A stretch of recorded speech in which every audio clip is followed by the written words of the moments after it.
কত বলবো? তার দয়ার কোনো সীমা আছে, কোনো বন্ধন আছে, কোনো রাস্তা আছে? যেদিকে দেখি সেদিকে যেমন মেরিন ইঞ্জিনিয়ারিং নিয়ে পড়বো ভেবেছিলাম। তো মেরিন ইঞ্জিনিয়ারিং এর লাইফ হচ্ছে সমুদ্রে যেতে। এবং সমুদ্রে যখন যেদিকে তাকাবো সেদিকে শুধু জল, জল, জল, জল, জল দেখা যায়। আর আজকে যেদিকে দেখি সেদিকে ঠাকুরের শুধু দয়া, দয়া, দয়া, দয়া, দয়া। চারিদিকে ঠাকুরের দয়া। তার দয়া ছাড়া কিছু নেই এই পৃথিবীতে। কত বলবো? যতই বলি ততই মনে হয় যে ঠাকুরের দয়াটা আমি কম বললাম। আরো বেশি তার দয়া। আমার বলার চেয়ে আরো বেশি। আজকে এমন এক বাস্তব ঘটনা আলোচনা করব যেটা ঠাকুর না থাকলে সম্ভব ছিল না। আর শুধু আম সম্ভব বলবো না, ঠাকুরের মিরাক্কেল না থাকলে হয় না। তো পরম পিতার দয়া হচ্ছে এরকম। আমরা বলি না, জলে ঠাকুর, পথে ঠাকুর, রথে ঠাকুর, ঠাকুর স্বর্গময়। সত্যি ঠাকুর এই চারিদিকে ঠাকুর আছেন। প্রত্যেকটা জায়গায় আমার পরম প্রিয় আছেন। না হলে সম্ভব ছিল না। অনেকক্ষণ ধরেই আজকে সৎসঙ্গে যুক্ত ছিলাম। দুটো কীর্তন শুনলাম, অসাধারণ কীর্তন। এগুলো শুনলে যেন মনে হয় আমরা এক আলাদা পরিবেশে চলে এসেছি। কেন সৎসঙ্গে যাবো? আজকে এই প্রশ্নটা মনে জাগে না? অনেক মানুষ বলে ঘরের কাজ কর্ম ছেড়ে সৎসঙ্গ গিয়ে ওই ঠাকুর ঠাকুর করা কি শোভা দেয়? ঘরে কাজ কত পড়ে আছে। সৎসঙ্গ কিছু ব্যতিক্রম নয়। ঘরের কাজ ফেলে গিয়ে কেউ সৎসঙ্গে যায় না। যে জানে সৎসঙ্গে যাব, সে আগে ঘরের কাজ গুছিয়ে তারপর সৎসঙ্গে যায়। ঠাকুর আমাদেরকে এভাবেই শিখিয়েছেন। যে সৎসঙ্গে যাওয়ার জন্য কোনো অজুহাত নয়। সৎসঙ্গ is the choice for my life. ওটা আমার একটা চয়েস। ওটা অজুহাত নয়। এই বয়সে আজকে ১৬, ১৭, ১৮ বছর বয়সে ছেলেরা যাচ্ছে, এক বান্ধবী খুঁজছে, একটু বিড়ি খাচ্ছে, একটু সিগারেট খাচ্ছে, একটু মদ খাচ্ছে। এই কি আনন্দ! কিন্তু আমাদের আসল আনন্দটা কি? আমাদের আসল আনন্দ হচ্ছে আমার অবিন দাদার ব্যান্ড, আমার অবিন দাদার সংঘ, আমার আচার্যদেবের সংঘ, আমার আনন্দবাজারের প্রসাদ। শুধু এটা নয়। এখন অনেক মানুষ এই কচি বয়স, এইটুকুনি বয়সের মধ্যে তোরা এখন থেকে পেঁয়াজ, রসুন, মাছ, মাংস ছেড়ে দিয়েছিস? আসলে নরকের আগুনটা খুব দ্রুত বুঝতে পেরেছি, তাই ছেড়ে দিয়েছি। না হলে আরো কয়েক বৎসর লেগে যেত এই নরকের আগুনের মায়া বোঝার জন্য। হয়তো পরমপিতা দয়া করেছিলেন তাই দ্রুত ছেড়ে দিয়েছে। তো ঠাকুর হচ্ছেন আমার জীবনে অক্সিজেন সিলিন্ডারের মতন। যতক্ষণ অক্সিজেন চলবে, জীবন চলবে। আর যখন অক্সিজেন সিলিন্ডার শেষ হয়ে যাবে, হরি বল। তাই পরম পিতাকে ধরুন, যাকে ধরলে সব পাওয়া যায়। তাই পরম পিতার বিদ্যায় জ্ঞানী হন, যার স্কুলে গেলে আমরা শিখি। আজকে অনেক মানুষ বলে না সৎসঙ্গে গিয়ে কি হয়? সৎসঙ্গে গিয়ে আমরা শিখি, পড়াশোনা করি। কি করে আদর্শ মানুষ হয়ে উঠতে হবে? কিভাবে আমি মানুষের মতন মানুষ হয়ে উঠতে পারবো? এটাই আমার সৎসঙ্গ আমাকে শেখায়। কিন্তু আমরা তো অন্ধকারের আগুনে ছুটি। কাকে কিভাবে মেরে কোথা থেকে কি করব এসবই চিন্তায় ডুবে থাকি। তাই নিজেকে ট্রান্সফরমেশন করার জন্য সৎসঙ্গে আসার প্রয়োজন।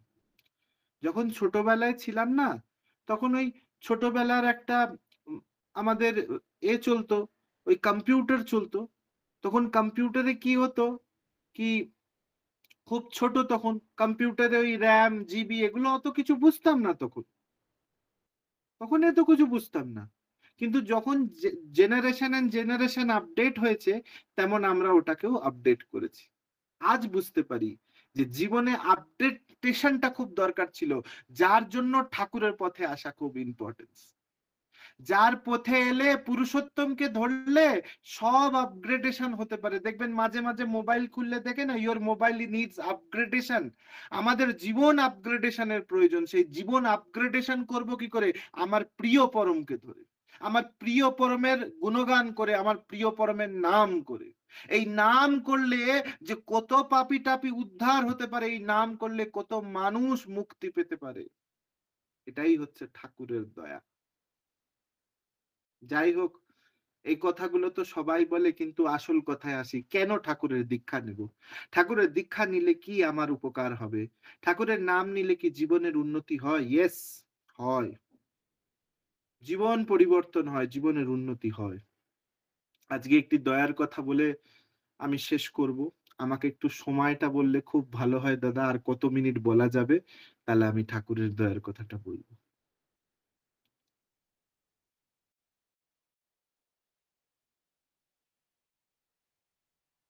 জয়গুরু, কেউ আমাকে সময়টা বলবেন?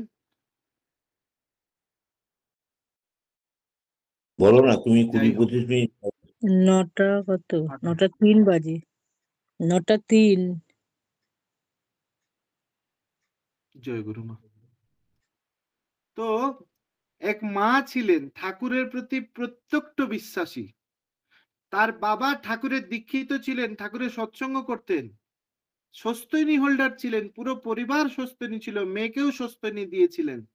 কিন্তু বিয়ে হওয়ার সময় ওই স্বস্তিনীটার জন্য অনেক পাত্র কেটে যেত, ভালো ভালো পাত্র কেটে যেত।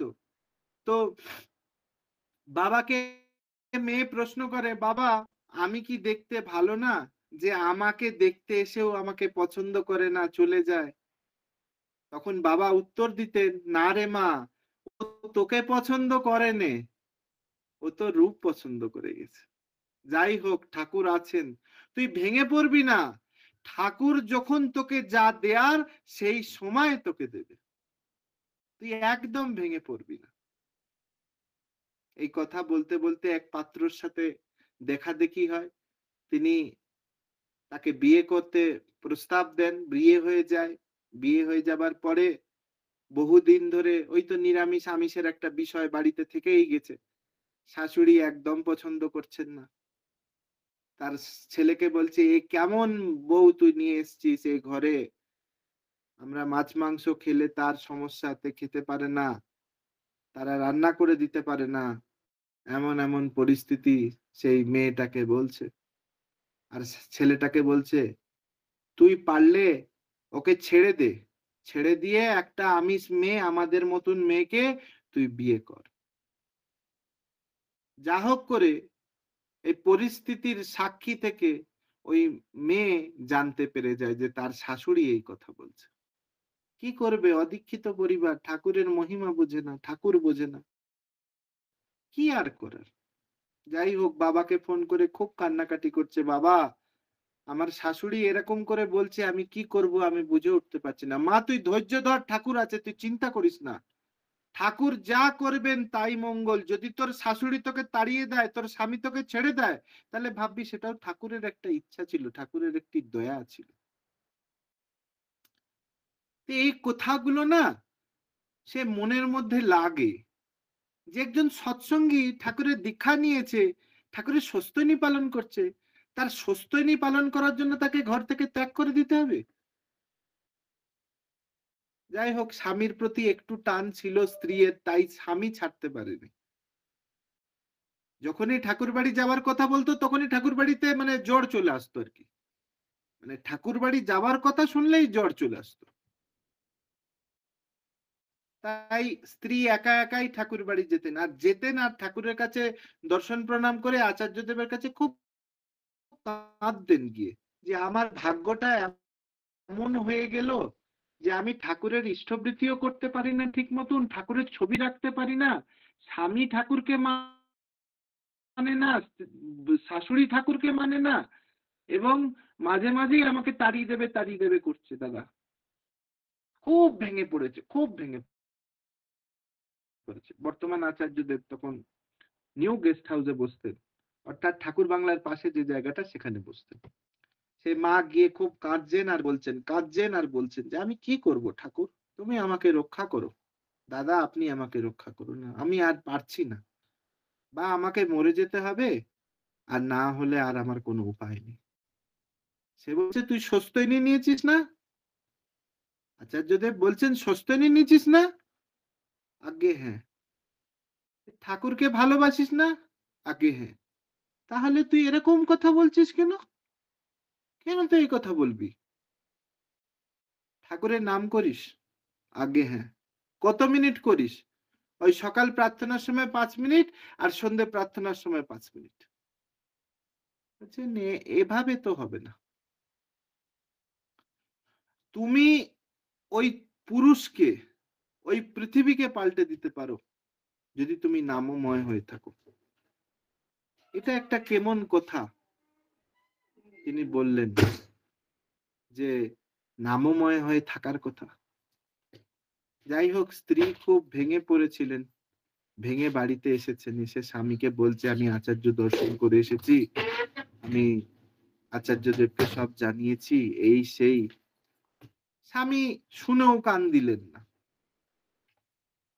যাই হোক এভাবে চলল আস্তে, আস্তে ইষ্টবৃত্তিও বন্ধ হয়ে গেল। ঠাকুরের ছবি তো ঘরে রাখা নিষিদ্ধ। ঠাকুরের ছবি রাখা যাবে না। এখানে শাশুড়ি মা অত্যাচার করছে, ওখানে স্বামী অত্যাচার করছে। এর ওপরে আরেক অত্যাচার হলো বিয়ে হয়ে ৩ বছর হয়ে গেল এখনো কোনো বাচ্চা হয়নি। তাই এখন এবার বাচ্চা নিয়ে অশান্তি শুরু হয়েছে।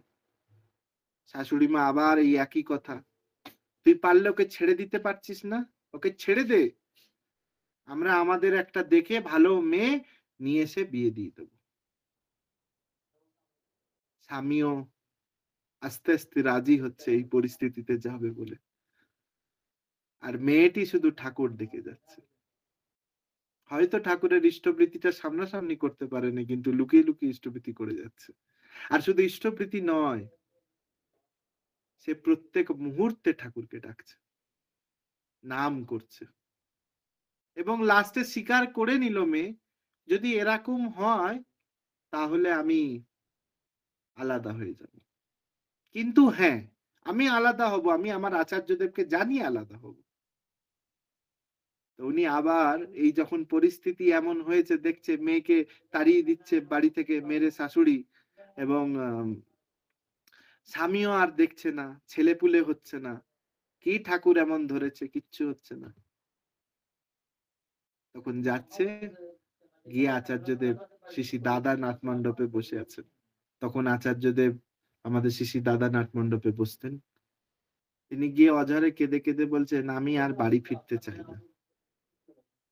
আমি আর বাড়ি ফিরতে চাই না।" তিনি বললেন, "আমি একজন ডাক্তারের নাম্বার দিচ্ছি। ওই ডাক্তারের সাথে গিয়ে যোগাযোগ কর।" ওনার কাছে যে পার্ষদ দাঁড়িয়েছিলেন, সে পার্ষদকে বললেন যে, "ওকে ওই ডাক্তারের নাম্বার দিয়ে দাও।" অনেক বড় একজন নামকরা ডাক্তার কলকাতার। নামটা এখন আমার ঠিক মনে পড়ছে না, আমি ভুলে গেছি। তিনি টেস্ট টিউব বেবির জন্য খুব বিখ্যাত একজন ডাক্তার। তিনি টেস্ট টিউব বেবি করান। এই মাকে যখন ওই নাম্বার দাদা দিতে বললেন, দাদা নাম্বার নিয়ে ওই ডাক্তারের কাছে গেছে। স্বামী তো যাবে না কোনমতে। স্বামী বারবার বলছে, "না আমি যাব না। তুই তোর বাড়ি চল যা। আমি আমার বিয়ে থা করব। এক নতুন সংসার করব।" মাও সাব জায়গা দিচ্ছে। বলছেন যে, "তুই যাস না। আমরা তোকে একটা ভালো মেয়ে দেখে বিয়ে দিয়ে দেব।" ছেলেকে বলছে। না হা করতে, করতে স্বামী তার সাথে ওই ডাক্তারবাবুর কাছে গেছেন। সব রিপোর্ট পত্তর করেছেন। ডাক্তারবাবু রিপোর্ট দেখে ছুঁড়ে ফেলে দিয়ে বললেন, "এ যা রিপোর্ট তুমি কোনদিন মা হতে পারবে না। তুমি কোনদিন মা হতে পারবে না।" তখন স্বামী ওই কথা শুনে সঙ্গে সঙ্গে তড়িঘড়ি ছুটেছে মায়ের কাছে। "মা ও আর কোনদিন মা হতে পারবে না। ওকে তাড়া এবার তুই। আমি আর ওর সাথে সংসার করব না।" আর এই কথা শুনে আবার ঠাকুরবাড়ি ছুটেছে। গিয়ে দাদার কাছে খুব কাঁদছে। আচার্যদেব শিশি দাদা তখন নাচমন্ডপে বসে, "এই ডাক্তার বলেছে আমি আর কোনদিন মা হতে পারবো না। আমার এই পরিস্থিতি আমাকে ঘর থেকে তাড়িয়ে দেবে।" হ্যান-ত্যান, হ্যান-ত্যান নানা রকমের গল্প দাদাকে সব শোনালেন। দাদা বললেন, "কে বলেছে? কে বলেছে?" "ওই ডাক্তার বলেছে। তুই তোর স্বামীকে বোঝাতে পারবি?" বলছে, "আমার স্বামী আমার কথা শোনে না দাদা।" বলতে, বলতে দাদা বললেন, "তুই বাড়ি ফিরে যা। তুই বাড়ি ফিরে আমার সাথে আবার দেখা করতে আসবি। আর কিচ্ছু বললেন না, শুধু এই কথা বললেন, তুই বাড়ি ফিরে যা, আমার সাথে আবার দেখা করতে আসবি। তো বাড়ি এসছে, স্বামী দেখছে আবার সে আমার বাড়িতে চলে এসেছে, স্ত্রীকে অশান্তি মারধর সব, কোনো কিছু বাকি নেই। করতে করতে লাস্টে স্ত্রী তো ফেলে দিতে পারেনি। ১ সপ্তাহ ২ সপ্তাহ তারা একসাথে আবার কিছুদিন থাকলো। এখানে শাশুড়ি প্যাক দিয়ে যাচ্ছে, বলছেন ওনাকে যে একে তাড়া, একে তাড়া, একে তাড়া। করতে করতে প্রায় ১-২ মাস কেটে গেছে। ২ মাস পরে হঠাৎ করে সেই মায়ের menstrual সাইকেল বন্ধ হয়ে যায়। অর্থাৎ আপনারা সবাই জানেন যে menstrual সাইকেল যদি বন্ধ হয়ে যায়, তাহলে ১ম সাসপেকশন হচ্ছে প্রেগন্যান্সি। তো যখন ওই মায়ের প্রেগন্যান্সি এই মানে menstrual বন্ধ হয়ে গেছে, সে মা আবার ওই ডাক্তার বাবুর কাছে ছুটে গেছে। গিয়ে যখন ওই ইউপিটি টেস্ট করতে হয়, ওই ইউপিটি টেস্ট করেছে, দেখছে তার প্রেগন্যান্সি পজিটিভ। ওই ডাক্তার বাবু দেখে বলছে রিপোর্টে, কি অবস্থায়, কি করে সম্ভব হতে পারে? তুমি তো কোনোদিন মা হতে পারবে না, তাহলে এই রিপোর্ট এলো কি করে? তোমার সত্যি সত্যি প্রেগন্যান্সি পজিটিভ? ওনাকে এই কথা বলে আবার ট্রান্সভেজাইনাল আল্ট্রাসোনোগ্রাফি, একটা সোনোগ্রাফি হয়, সেটা করবেন বললেন। বলছে আমার বিশ্বাস হচ্ছে না, আমি ওই ইউএসজি করে দেখবো। তারপরে প্রথমে ইউএসজি নরমালে দেখছে 7 ডে 7 উইকস ফিটাল ফোটাল ফাউন্ড, এত এই যা সব ডিটেইলস সব লিখে এসছে। হ্যাঁ, তোমার প্রেগন্যান্সি পজিটিভ। এখন তো স্বামী কি খুশি হয়ে গেছে, স্ত্রী একদম ভগবান হয়ে গেছে, সে মা হয়ে গেছে। কিন্তু এই পুরো কাহিনীতে একটা টুইস্ট কি ছিল? একটা টুইস্ট এটা ছিল যে আমার জীবনে একজন আদর্শ আছেন, একজন মালিক আছেন, যার প্রতি আমি প্রত্যেক মুহূর্ত নির্ভর হতে পারি। এবং তার প্রতি যদি আমি নির্ভর হতে পারি, তাহলে আমার জীবনে কেমন পরিস্থিতি আসুক না কেন, তিনি আমাকে রক্ষা করবেনই। এবং আরেকটা বিষয় হলো, যারা আচার্য দর্শন করে তাদের জীবনে সব কেটে যেতে পারে। আচার্য দর্শনে জীবন পরিবর্তন হতে পারে। সেটাই ওই মা উপলব্ধি করেছিল। আজকে সকালবেলা আমাকে ফোন করেছিলেন সেই মা। করে এত ঠাকুরের কথা বলছিলেন। আমি ভাবলাম আজকে কি আলোচনা করব? তাহলে এই আলোচনাটাই করি। তিনি আমাকে এই পুরো ঘটনাটাকে আলোচনা করে বললেন যে, "দাদা আজকে কি বলবো? আমার শাশুড়ি মা স্বস্তিনী নিয়ে নিয়েছে, আমার স্বামী স্বস্তিনী নিয়ে নিয়েছে, আমার পরিবারের সবাই স্বস্তিনী হয়ে গেছে।" বলছি, "মা, এই সেই পরিবার যে তোমাকে মেরে তাড়াবে বলে উঠে পড়ে লেগেছিল, ২য় বিয়ে দেবে বলে উঠে পড়ে লেগেছিল।" বলছে, "হ্যাঁ দাদা, বলে বলতে পারবো না যে আমি কত কষ্ট করেছি, কিন্তু হ্যাঁ, আমার ভাগ্যে লেখা ছিল, আমার কর্মের ফল ছিল। কিন্তু ঠাকুর আমাকে সব প্রাপ্ত করিয়েছে দাদা। আমি ঠাকুরকে এই কথা দিয়ে দোষ দিতে পারলাম না যে তুমি আমাকে কিছু দিলে না। তুমি আমার স্বামী ফেরত দিলে, আমার বাড়ি ফেরত দিলে, আমার সন্তান দিলে, একজন ছেলে সন্তান দিলে। তাহলে এটা কি করে সম্ভব? তাহলে ঠাকুর কি সব দিতে পারেন না?"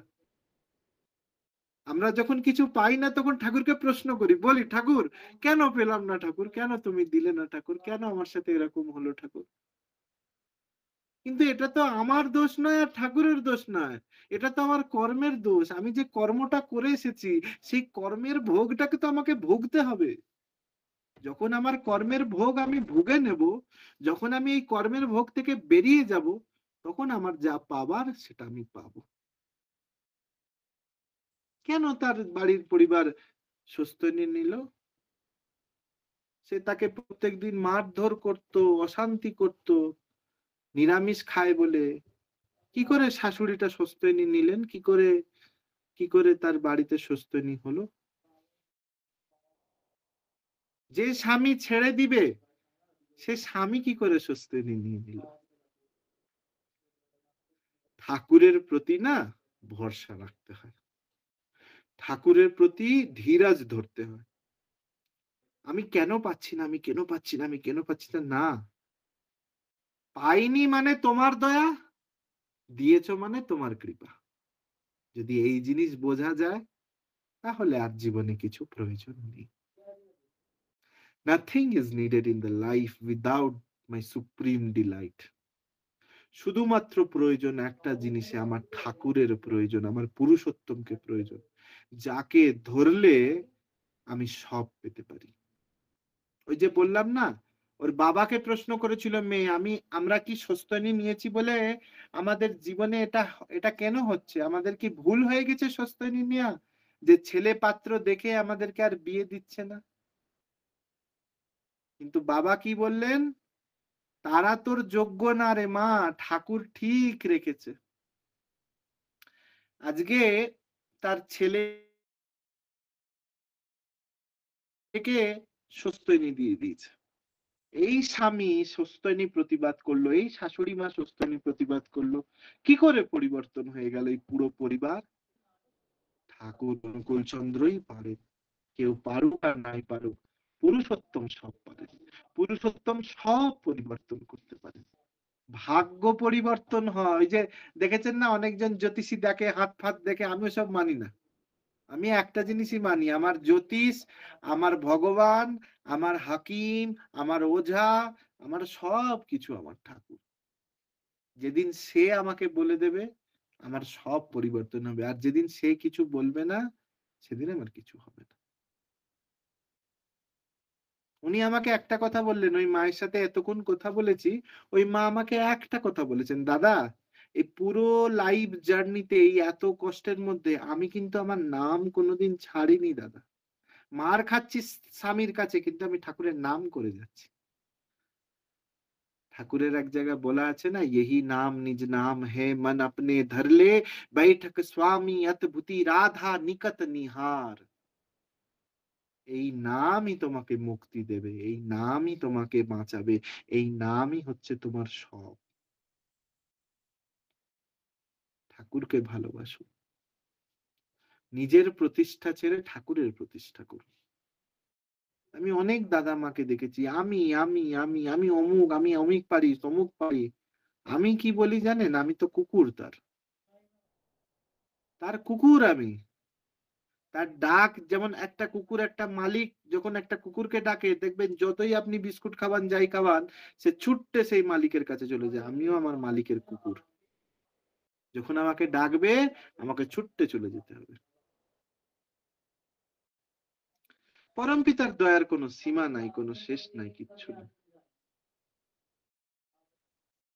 আমি কি বলবো, আমি স্পিচলেস হয়ে যাই যখন ঠাকুরের দয়া দেখি না। আমি স্পিচলেস হয়ে যাই। অনেক মানুষ বলে, তুমি ডাক্তার হয়েছো, তুমি এত স্পিরিচুয়ালিজমে কেন বিশ্বাস করো, কেন এত আধ্যাত্মিক জিনিস বিশ্বাস করো? তুমি তো একজন সায়েন্সের মানুষ, তুমি সায়েন্স নিয়ে চলো, তুমি কেন এত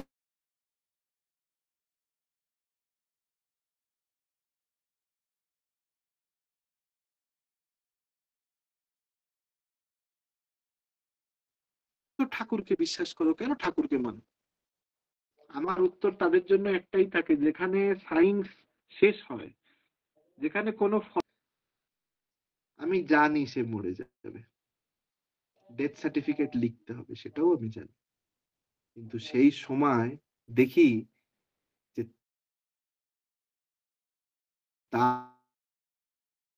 তার দয়া তাকে বাড়ি ফিরিয়ে দিচ্ছে, হেঁটে হেঁটে বাড়ি ফিরছে। একটা ছোট্ট গল্প মনে পড়ে গেছে, এই গল্পটা না বললে আমার রাতে ঘুম হবে না, এটা বলতেই হবে, ঠাকুরের দয়ার কথা। কোভিড এর ডিউটি করছি, পুরো পিপিই কিট পরে। আমার সামনে একজন পেশেন্ট ভর্তি হয়েছেন, এক মা, প্রায় 50-60 বয়স, এজ হবে, 50 to 55 বা 60 হবে। তার শ্বাসকষ্ট নিয়ে তিনি ভর্তি হয়েছেন, কোভিড পজিটিভ। যা পরিস্থিতি দেখছি, আজ রাতে ফুটবে, নালে কাল সকালে ফুটে যাবে, এই প্ল্যান। যে যা চলে দেবে, তারপরে পেশেন্ট মারা গেলে ডেথ সার্টিফিকেট লিখে বডি করে দেবে, এই প্ল্যান আমাদের। কারণ ওই পেশেন্ট ফিরবে না। একদম শিওর শট। আমি কেন, আমাদের সিনিয়র থেকে নিয়ে যিনি যা পালমোনোলজিস্ট সবাই ডিসাইড করে নিয়েছে যে এই যা চেস্টের অবস্থা, পুরো চেস্ট লাং সাদা হয়ে গেছে, অক্সিজেন স্যাচুরেশন মেইনটেইন করছে না, 40-45 স্যাচুরেশন। 92 এর উপরে না হলে আমরা নরমাল বলি না। 92 থেকে 85, 80 খুব খারাপ। আর 80 এর নিচে মানে ডেথ। ওনার 40-45 অক্সিজেন স্যাচুরেশন চলছে।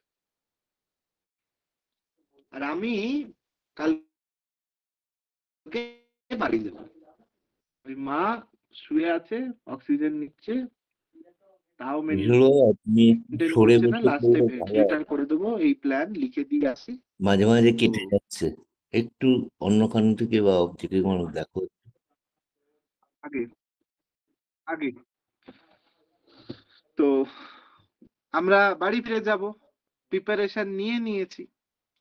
আমার ছুটি কালকে, তা আমি কাল চলে যাব বাড়ি। তো এই সময় কি হবে, ওই পেশেন্ট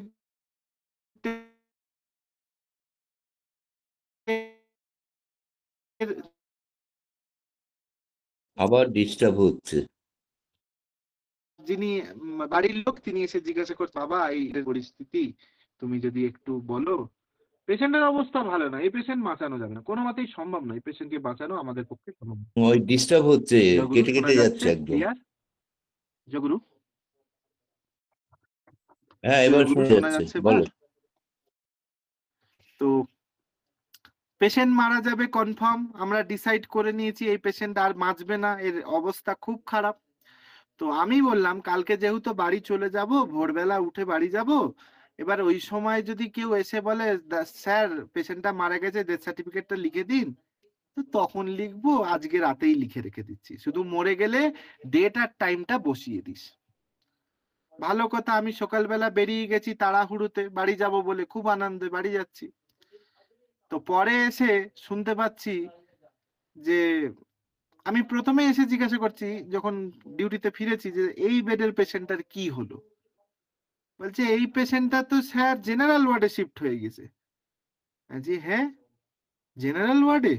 বলছে হ্যাঁ, এ তো রিকভার করে গেছে, জেনারেল ওয়ার্ডে পেশেন্ট শিফট হয়ে গেছে। আমি যে ডেথ সার্টিফিকেট লিখে গেছি, কি হবে রে বাবা, কোথায় রেখেছিস ডেথ সার্টিফিকেটটা? বলছে ওই তো ওখানেই আছে, আগে ওটাকে ছিঁড়ে ফেললাম। ফেলে আমি ছুটলাম জেনারেল ওয়ার্ডে গিয়ে, ওই জেনারেল ওয়ার্ডে যখন ছুটে গেছি, ওই মাকে দেখছি বসে আছে। ওহ দিব্যি। আনছি যে আপনি কেমন আছেন? বলছে আমি খুব ভালো আছি, ঠাকুরের দয়া আছি। বলছি ঠাকুরের দয়া আছি মানে?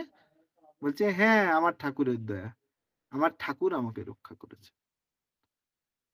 আমি বলছি কোন ঠাকুরের আপনি দীক্ষিত মা? বলছে ওই তো আমি ঠাকুর অনুকূল চন্দ্রের দীক্ষিত। বলছি তুমি ঠাকুর অনুকূল চন্দ্রের দীক্ষিত? বলছে হ্যাঁ, আমি ঠাকুর অনুকূল চন্দ্রের দীক্ষিত। বলছি মা, তুমি এতদিন যে ভর্তি আছো হসপিটালে, তোমার ইষ্টবৃত্তি কে করতো? বলছে জানো না বাবা, আমি যখন প্রথম ভর্তি হয়েছি ওই মাকে দিয়ে গেছিলাম। আমি তো করতাম, যখন আমার শরীর আর খারাপ হয়ে গেছে ওই মাকে ধরিয়ে দিয়ে বললাম তুমি কিছু করো না করো বাবা, ভোরবেলা উঠে বলো ঠাকুর তোমাকে দিচ্ছি, তুমি গ্রহণ করো, এই টাকাটা তুমি রোজ ঠাকুরকে দিও। বলছি তোমার ইষ্টবৃত্তি তুমি তাকে দিয়ে করাইছো? আমি আবার তাকে ধরেছি। আমি বলছি এই আপনি ওনার টাকা নিয়ে কেন বলতেন এই কথা?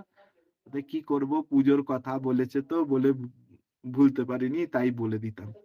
যে প্রত্যেক দিন দিতে?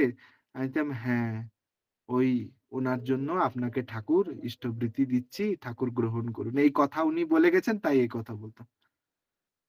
জি মা গো, তুমি কি আমাকে শিক্ষা দিলে আজকে, আমি তোমাকে বলে বোঝাতে পারবো না। তুমি যে একটা জিনিস শিখিয়ে দিলে, যে যে অবস্থায় থাকি না কেন তোমার ইষ্টবৃত্তি যেন আমি করাতে পারি। আজকে তুমি তাকে দিয়ে তোমার ইষ্টবৃত্তি করিয়েছিলে বলে তুমি ওই মরা শয্যা থেকে ফিরে এসে এই জেনারেল ওয়ার্ডে বসে আছো। বলছে সে তো আমি জানি, আমার পরম পিতার উপর আমার ফুল বিশ্বাস, আমি সেটা জানি, আমার ঠাকুর না থাকলে হ্যাঁ আমি বেঁচে ফিরতাম না। কিন্তু বিষয় কি জানিস বাবা, আমি তো ইষ্টবৃত্তি করি, তাই যে নিতে এসেছিল সে আর নিতে পারেনি আমাকে।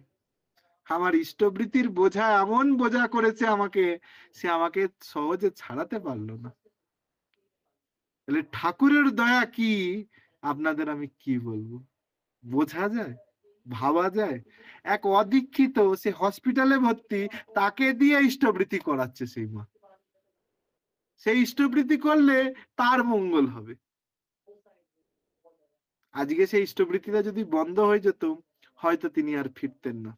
আমি ডেথ সার্টিফিকেট লিখে ফেলেছি। বিশ্বাস করুন, আমি ছুটে গিয়ে আগে ডেথ সার্টিফিকেটটা খুঁজছি, কোথায় গেল, কোথায় গেল। ঠাকুরের দয়া হচ্ছে এরকম। চোখ বুঝে বিশ্বাস করতে হবে তিনি তার দয়া করেন এবং তিনি তার দয়া করছেন এবং করে যাচ্ছেন। তার দয়ার কোনো শেষ নেই। ভালো থাকুন, সুস্থ থাকুন, ঠাকুরকে মাথায় নিয়ে চলুন। আর একটা কথাই বলি, যতই আসুক আপদ বিপদ, যতই আসুক যা কিছু, ইষ্টবৃতি বন্ধ করা যাবে না। অনেক মানুষ বলে অসহজ হয়ে গেছে, ইষ্টবৃতি করব করব। আপনি করবেন না, যার অসহজ নেই তাকে দিয়ে ইষ্টবৃতি করাবেন। ইষ্টবৃতি বন্ধ করবেন না। যদি একান্ত উপায় না থাকে, ইষ্টবৃতি করবেন না। কিন্তু প্রত্যেকদিন সকালে উঠে প্রার্থনা করবেন। অনেক মানুষ বলে আমার অসহজ হয়েছে, প্রার্থনা করা যাবে। হ্যাঁ, ঠাকুরের গায়ে হাত না দিলেই হয়। আপনি ঠাকুরকে কোনো কিছু নিবেদন করবেন না, আপনি প্রার্থনা করুন, নাম করে যান। নাম করলে তো আর অসহজ আর সসহজ নেই। নামে তো কোনো অসহজের সমস্যা নেই। ইষ্টবৃতি করতে নেই, কিন্তু সেই ইষ্টবৃতি যদি অসহজ থাকে, তাহলে লোককে দিয়েও করানো যেতে পারে। কাকে দিয়ে করাবো? পিস্তত বোন ভাই, যারা পিসি মেয়ে, তাদেরকে দিয়ে করাবো। আমার নিজস্ব পরিবার, কিন্তু অন্য কুলে বিয়ে হয়ে গেছে, তা ইষ্টবৃতি করলে সেই ইষ্টবৃতি প্রাপ্ত হয়। এবং আর একটা বিষয়, অনেক মানুষের মনে প্রশ্ন থাকে যে আমি অসহজে যে ইষ্টবৃতি করিনি, সেই টাকাটা কি করব? পাঠাতে হয় কি পাঠাতে হয় না? হ্যাঁ, পাঠাতে হয়। ধরুন আমরা বিপ্র সন্তান, আমাদের 11 দিন অসহজ থাকে। আমরা 11 দিনের ইষ্টবৃতি একসাথে করে 12 দিনে পাঠাবো। বাদ দেয়া যাবে না। অনেক মানুষের প্রশ্ন হয় যে আমার অসহজের সময় আমার ইষ্টবৃতির ডেট পড়েছে, আমি কি ইষ্টবৃতি জমা দিতে পারবো? না, দিতে পারবেন না। টাকাও তুলে রাখবেন না। যেদিন আপনার অসহজ কাটবে সেদিন সকালবেলা টাকা পৌঁছে দিয়ে আসবে। অসহজের সময় ইষ্টবৃতি জমা দিতে পারবেন না। হ্যাঁ, যদি আপনার হয়ে কেউ দিয়ে দেয়, সেটা দিতে পারে, অসুবিধার কিছু নেই। অনেক মানুষের মনে প্রশ্ন থাকে যে ইষ্টবৃতি করছি, একদিন ইষ্টবৃতি ভুলে গেছি, কি করব? কি করে উপায় আছে? ভালো কথা, ইষ্টবৃতি করছেন মামা বাড়ির মতন, আজকে করলাম কাল করলাম না। যখন বুঝতে পেরেছেন, ঠাকুর তো বলছেন যে ভুল করো, কিন্তু অনুতাপ হলে সেটাকে রক্ষা করা যায়। তাহলে পরের দিন আবার সেই ইষ্টবৃতি দুদিনের করতে হবে, করে এবং 3 দিনের দিন একটা হবিষ্যন্ন করা অত অবশ্যই দরকার। অনেক মানুষ বলে সস্তৈনী পালন করছি, হঠাৎ করে মাছ মাংস খেয়ে ফেললাম বিয়ে বাড়িতে গেছি বলে, জীবের লালসা ত্যাগ করতে পারলাম না, ও বাড়ি গিয়ে একটা হবিষ্যন্ন করে নেবো। কোনোদিনই হবিষ্যন্ন করে সেটা রক্ষা করা যায় না। অজান্তে যদি সস্তৈনী ব্রেক হয়, তার ক্ষমা আছে। জানতে যদি সস্তৈনী ব্রেক হয়, তার কোনো ক্ষমা নেই। ঠাকুরের এক জায়গায় বলা আছে, পালন করতে করতে দেখবি উন্নয়নের খনি। সস্তৈনীর কথা ঠাকুর বলেছেন।